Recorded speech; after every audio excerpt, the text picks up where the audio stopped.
So, of course, over the weekend, war hero David Johnson was laid to rest. And while he was being buried, of course, the president was doing what he does best, tweet and play golf. This thing, now I can't tell you what happened on this phone call. I can tell you this. I've known this president to fumble words. I've known him to say insensitive things. I've known him to be particularly insensitive when he's talking to people of color. You have seen him denigrate a Gold Star family in Khan, a war hero in John McCain. So it's not unreasonable to believe that that would extend to somebody else. He has a habit of telling us one thing and then the video evidence or tape or audio evidence showing us something else. He is a liar. Not only is he a liar, but he got now apparently lying spreads because John Kelly has now lied on the congresswoman. I'll say this. I do not know what happened on that call, but taking people at their face value and using people like all the best indicator of what somebody will do is what they have done.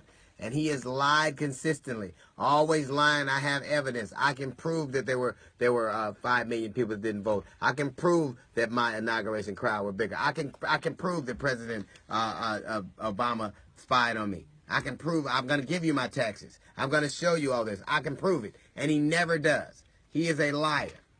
Now, no matter what he does or says, there's always somebody to refute it.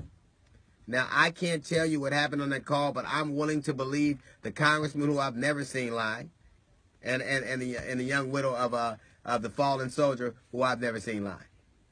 Now, I can say this, that there seems to be certainly a difference between the way he treats people of color, and the way he treats everybody else. You can tell between Texas, and you can tell between Florida and Puerto Rico. You can tell between Charlottesville. He has a different inflection when he's talking to people of color. And he particularly does not seem to like women of color. I don't care if it's Susan Rice. I don't care if it's Janelle Hill. I don't care if it's now this congresswoman.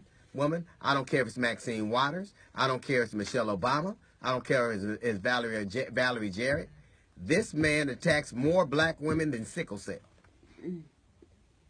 And I can't tell you why that is. But I can say this. If I see you lie on tape, I watch you lie on Google, you are nothing more than the liar in chief.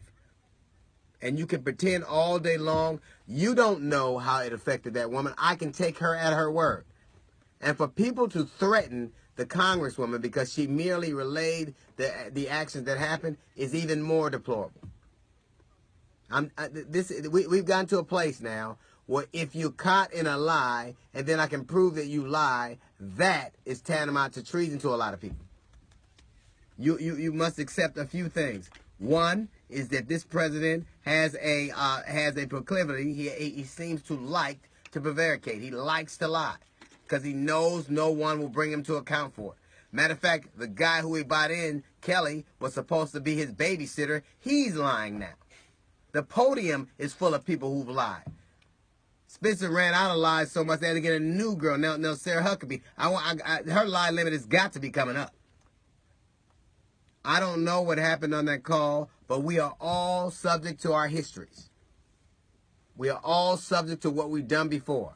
And this man has proven time and time again two things. He does not particularly care for women of color, and he does not particularly care for the truth.